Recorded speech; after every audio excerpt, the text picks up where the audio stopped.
시청자 여러분, 안녕하십니까? 오늘의 주요 뉴스를 전해드리겠습니다. 먼저 미국 뉴스입니다.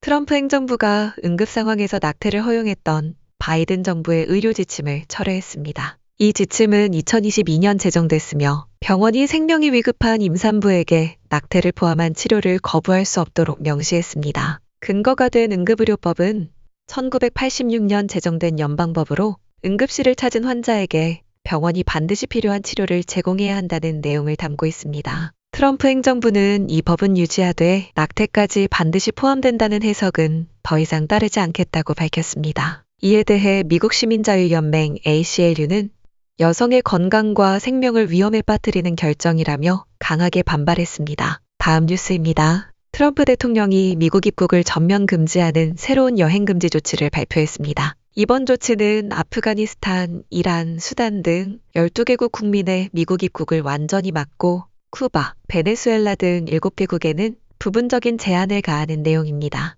해당 국가 국민은 비자 발급이 중단되며 관광, 유학, 취업 목적의 비자 신청도 대부분 거부됩니다. 다만 영주권자, 기존 비자 소지자, 외교관, 올림픽 월드컵 관련자 등은 예외로 인정됩니다. 트럼프 대통령은 이번 조치가 미국을 위험한 외국 세력으로부터 보호하기 위한 것이라고 밝혔습니다. 이번 여행 금지 조치의 대상 국가는 다음과 같습니다. 아프가니스탄, 미얀마, 차드, 콩고 민주공화국, 적도기니, 에리트레아, 아이티, 이란, 리비아, 소말리아, 수단, 예멘입니다. 다음 뉴스입니다. 미국 캘리포니아에서 발생한 폭발 사건의 배후로 한국계 미국인 박종현 씨가 지목됐습니다. FBI는 박 씨가 반출산주의 극단 포럼에서 만난 공범과 함께 폭발물을 실험하고 결국 팜스프링스의 클리닉을 폭파했다고 밝혔습니다.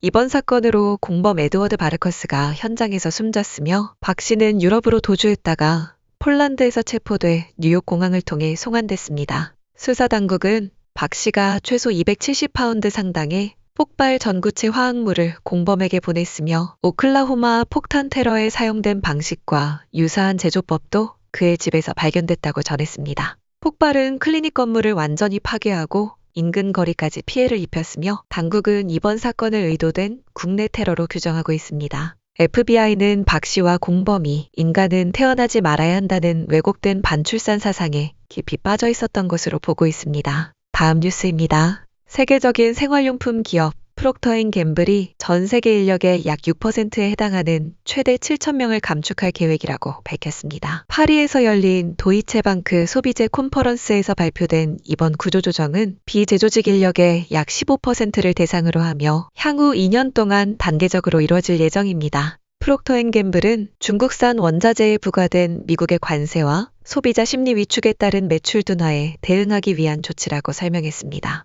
회사 측은 일부 시장에서 특정 제품 판매를 중단할 예정이며 구체적인 내용은 오는 7월 발표할 예정입니다. 트럼프 대통령의 대규모 관세 정책이 기업 비용과 소비자 물가에 영향을 미치면서 미국 내 소비 위축과 구조조정 움직임이 확산되는 분위기입니다. 다음은 한국 뉴스입니다. 이재명 대통령 취임 이틀째인 오늘 국회 본회의에서는 더불어민주당이 주도한 3대 특검법과 검사징계법이 통과되며 여야가 정면 충돌했습니다. 내란 특검법, 김건희 여사 특검법, 최상병 특검법은 모두 윤석열 정부 당시 거부권에 막혀 무산됐던 법안으로 정권 교체 이후 집권 여당이 된 민주당이 신속히 다시 처리에 나선 것입니다. 대통령실은 이재명 대통령이 거부권을 행사하지 않을 가능성을 내비쳐 해당 법안들이 곧바로 공포될 수 있다는 전망이 나옵니다. 반면 국민의힘은 이날 당론으로 반대 입장을 정했지만 대선 패배 후 당 내부 혼란 속에 일부 의원은 표결에 참여하지 않거나 찬성표를 던졌습니다. 본회의에서는 양측 의원들이 고성과 야유를 주고받으며 정권 교체 후 여야 간 긴장감이 고스란히 드러났습니다. 이번 법안 통과로 특검 후보 추천과 임명 절차도 본격화될 것으로 보입니다. 다음 뉴스입니다. 국민의힘이 대선에서 패배한 뒤 지도부 사퇴를 놓고 혼란에 빠졌습니다. 권성동 원내대표는 오늘 국회에서 열린 의원총회에서 보수를 다시 세우겠다며 먼저 사퇴를 선언했고 여러 비대위원도 함께 물러났습니다. 하지만 김용태 비상대책위원장은 거취를 밝히지 않아 당내에서 지도부 전체가 책임지고 물러나야 한다는 목소리와 조금 더 혁신을 마무리할 시간을 줘야 의견이 엇갈리고 있습니다. 일부 의원들은 김 위원장이 대선 후보 교체 논란에 관여하지 않았기 때문에 책임이 없다고 주장했고, 다른 쪽에서는 당이 국민에게 책임지는 모습을 보여야 한다며 즉각 사퇴를 요구했습니다. 이번 논란은 당내 계파 갈등과 선거 패배 책임을 둘러싼 입장 차이로 이어지고 있는 모습입니다. 김 위원장은 오는 9일 열릴 의원총회에서 자신의 입장을 직접 밝힐 예정입니다. 다음 뉴스입니다. 쌍방울 그룹으로부터 억대 뇌물을 받고 800만 달러 대북 송금의 공모한 혐의로 기소된 이화영 전 경기도 평화부지사에게 징역 7년 8개월의 형이 확정됐습니다. 대법원은 오늘 이 전 부지사의 혐의를 대부분 유죄로 인정한 원심 판결을 그대로 유지하고 검찰과 피고인 측의 상고를 모두 기각했습니다.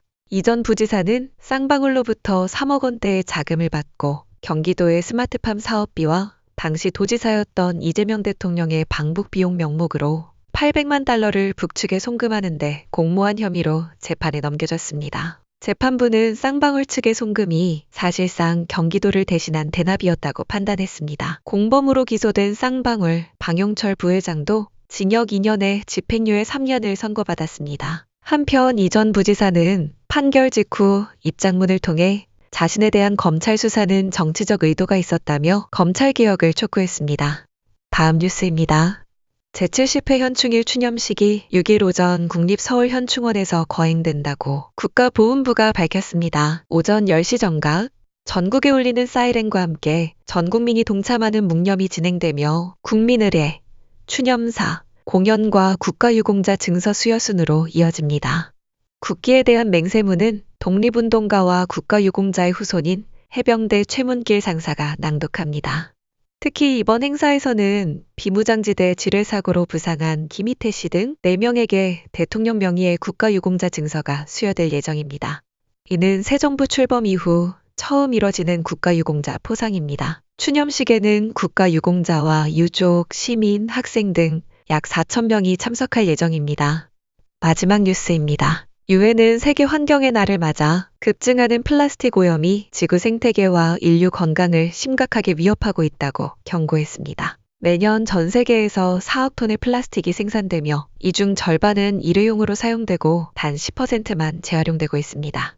특히 1900만에서 2300만 톤의 플라스틱 폐기물이 강과 호수 등 수생 생태계로 유입되고 있으며 2040년까지 이 수치가 50% 증가할 것으로 예측됩니다. 미세 플라스틱은 음식, 물, 공기 속에서 발견되며 사람 한 명이 연간 5만 개 이상의 미세 플라스틱 입자를 섭취하는 것으로 추정됩니다. 올해 환경의 날은 제주도가 개최지로 선정됐으며 유엔 환경계획은 플라스틱 오염과의 전쟁을 주제로 글로벌 행동을 촉구하고 있습니다. 유엔은 현재 각국이 협상 중인 플라스틱 오염 종식 조약이 신속하고 정의롭게 채택되기를 기대하고 있습니다. 이상으로 오늘의 뉴스를 마칩니다.